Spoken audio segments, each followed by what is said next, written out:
and welcome to another episode of Love, Life and Faith. And Tuesday's just lovely.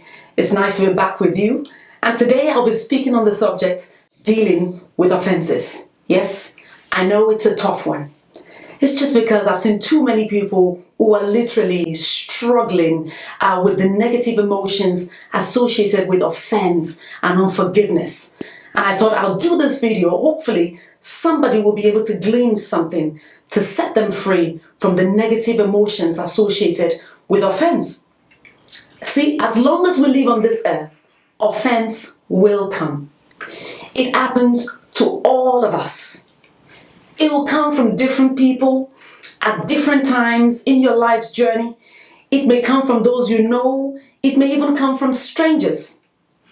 But offense comes to offend the heart. So offense is defined in the dictionary as the condition of having your feelings hurt, an annoyance or resentment brought about by perceived insult to or disregard for oneself. So offense can occur from a wide range of causes, from simple things such as a stranger who is rude to you for no particular reason, a misunderstanding of what someone else may have meant, maybe a boss's unfair criticism. And it can range to serious things, more serious things, such as a colleague who double crosses you and deliberately wrecks a good prospect for you. It could be a spouse having an affair.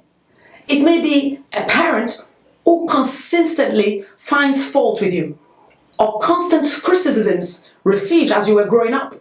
It could be physical or emotional abuse by someone close to you. And before you know it, you're offended. Offense is what causes division between people. It destroys friendships. It breaks up marriages. It splits churches. It is important that you and I deal with every offense in our heart. One major way to deal with offense is simply to forgive. Forgive those who have offended you. Jesus Christ says in Luke chapter 11, it says, forgive. When teaching his disciples to pray, he said, forgive our sins as we forgive everyone who has done us wrong. So you see, forgiveness is the right answer to dealing with offenses. Did you know that refusing to forgive makes people sick and keeps them that way?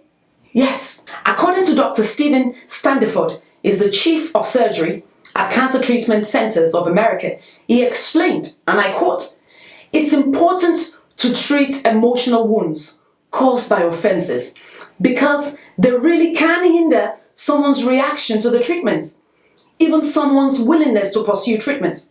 So harboring these negative emotions, the anger, the hatred, creates a state of chronic anxiety, he said. Another research done by Dr. Michael Barrymore is the author of the book, The Forgiveness Project. It says, of all cancer patients, 61% have forgiveness issues.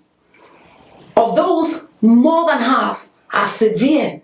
With that in mind, forgiveness therapy is now being used to help treat diseases such as cancer. Wow. Most people don't realize what a big burden unforgiveness, anger, and resentment is until they let go. Often, people would describe the feeling of just feeling light once they let go of the negative emotions that cause offense. Again, did you know? Forgiveness calms stress levels. It reduces your blood pressure. It improves your sleep. It lowers your risk of heart attack and generally improves your health. Further studies have also confirmed that there are people who are just naturally more forgiving and they tend to be more satisfied with their lives and they have less depression, less anxiety, less anger, and less hostility. In addition, I personally have noticed that as you release the resentment and anger that comes as a result of offense, you begin to feel sometimes empathy and compassion, even affection for the person who offended you. Forgiveness is actively letting go of all the negative emotions and the thought of revenge that comes with offenses, whether the person deserves it or not.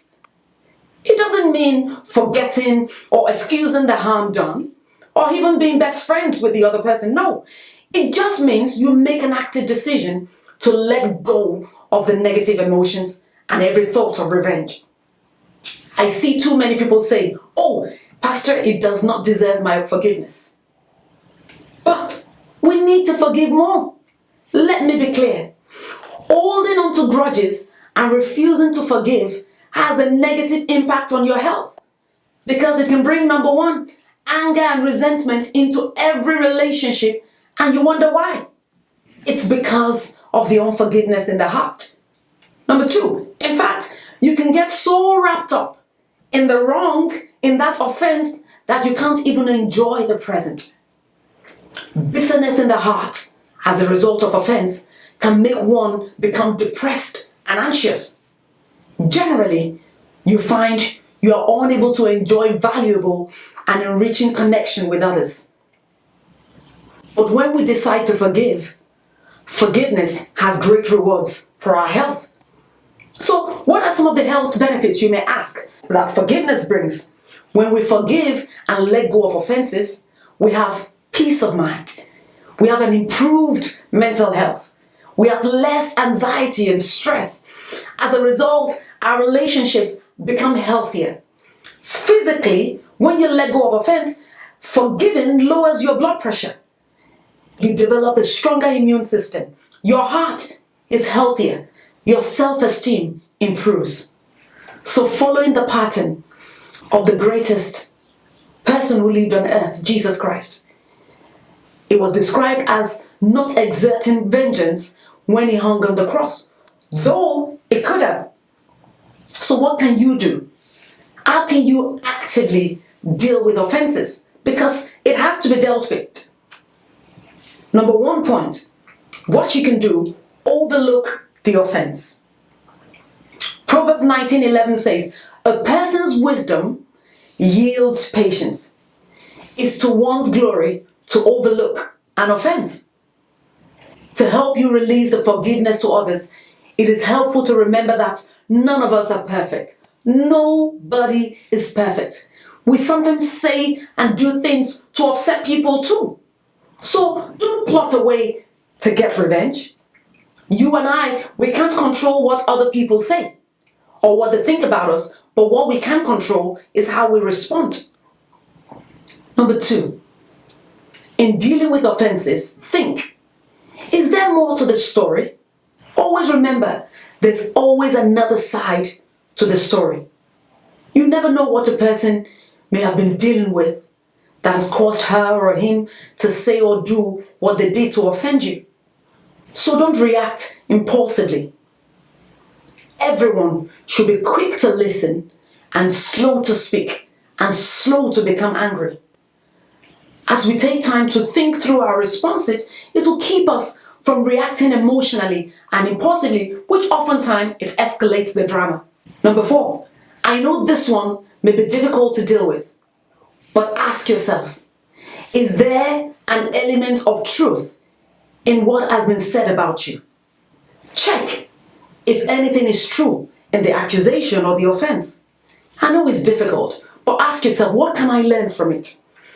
The offense might actually prove an opportunity for you to grow and better yourself.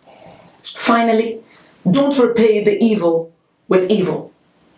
Jesus goes as far as saying this: do good to those who hate or offend you. Whoa. Once you have decided to forgive, complete it with an action. Have you ever tried giving a gift or a compliment to someone who offends you? Maybe call them or write to the person. See what that does? It creates a channel for you to let go of the offense from your heart. So in summary, I know forgiveness can be difficult. No one says it's easy, especially when the other person doesn't admit they're wrong. Remember, you may never be able to get the person to change their behavior or their words. You may never even be able to achieve reconciliation. That is not the point of forgiveness. You can still forgive. You can enjoy peace, joy, and hope when you let go. In dealing with offense, You have to take the high road. When you take the high road, it means doing the right thing, even if it's not popular, even if it's not easy. If you don't practice forgiveness, you might end up being the one who pays most dearly. But letting go of the resentment, the bitterness, the thoughts of revenge will bring you peace. It will bring you happiness, emotional and spiritual healing, or much more than you know. So I encourage you today, let go of someone today. Let go of grudges, and you'll be surprised how your life will take a new turn. Once again, this is Dr. Abigail speaking to you today. Look out for another episode next week. Remember, life is a wonderful gift from God. Live every day by faith and love it. Thank you.